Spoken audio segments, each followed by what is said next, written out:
when we think about the things that are happening in our life, the stresses and the struggles and the pain and the things that we're going through, those things become like our burning bush. Think about it. Those things are the things that God will use to get our attention. It's like we literally have reminders of why we need God. And when you see struggle in your life and when you see pain in your life, I want you to remember those are the moments where we need to be seeking God's presence. That's your burning bush. Those are the things that God will speak out of to you. And that's what's happening right now in our life. It's nothing like hearing God's voice and learning his plan for your life. I mean, there's nothing like it. He began to answer the question that I asked him. And you should write this down because you should ask God this same question. This should be in your heart. What do you want me to accomplish for you this year? We have a lot of plans that we create, things we do, and we're like, God, bless us, bless us, bless my plans. But when do we ask God what it is he wants, right? So this is one of those moments where you can know how to ask that question.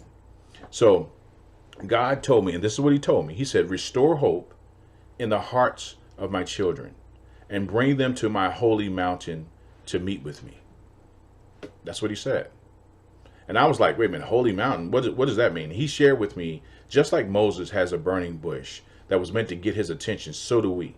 So does each person who's on this call this morning. Each one of us have a burning bush in our life that God is using to get our attention and to draw us to himself. Now he desires for each of us to go up his holy mountain to meet with him, to hear from him. This is his heart. This is his heart. And so what I'm going to do is I want to share.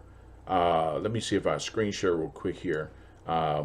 Share with you guys what that looks like. Just a picture of what that could look like. And I'm gonna pull up this PowerPoint right here. You guys can see that, right? You see that? Okay, great. So I'm gonna take it full screen. When I think of God's holy mountain, this is what I think about. That right there. And we know the story of Moses. We know God's on the top of Mount Sinai. God is all powerful. He's omniscient. He's omnipresent. He's omnipotent. All of the omnis. And God is on his holy mountain and he's calling each one of us up his mountain. So I just, I think that each one of us need to consider that the God that created us, wants us in his presence. It's not like he doesn't. He wants to be in fellowship with us, just like he was in fellowship with Moses and just like he was in fellowship with Adam and Eve. But he needs us to know that for us to do that, we got to press in. So we're going to look in Exodus chapter 3, verse 1. Exodus chapter 3, verse 1. And we're going to take a look at it. Now Moses was keeping the flock of his father-in-law, Jethro, the priest of Midian. He led his flock to the west side of the wilderness and came to Horeb, the mountain of God. The mountain of God. So you even see right there that in the earth, God has a mountain. That's his mountain. In the earth, God has a place for us to meet him. And that place right now is right here on the call. Right here on the call. And so when we think about the things that are happening in our life, the stresses and the struggles and the pain and the things that we're going through, those things become like our burning bush. Think about it. Those things are the things that God will use to get our attention. It's like we literally have reminders of why we need God. And when you see struggle in your life and when you see pain in your life, I want you to remember those are the moments where we need to be seeking God's presence.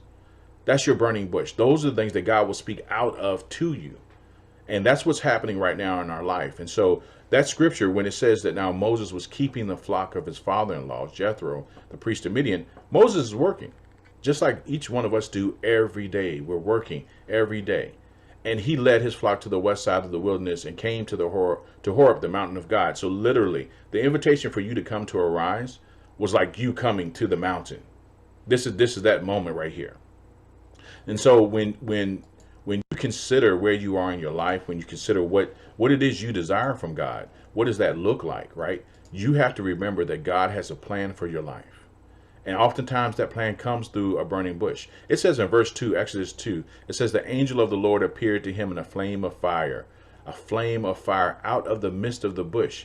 He looked, and behold, the bush was burning, yet it was not consumed. And Moses said, I will turn aside to see this great sight, while the bush is not burned. Now this is if you look at how this is working, God got his attention, and Moses said, yes, I see you, and I'll meet you there. And that's what you're doing right now. This morning, you're on this call, and you're meeting God right in the place where you can hear from him. And so when we approach God, we have to know that God will speak. And when God speaks, we have to listen.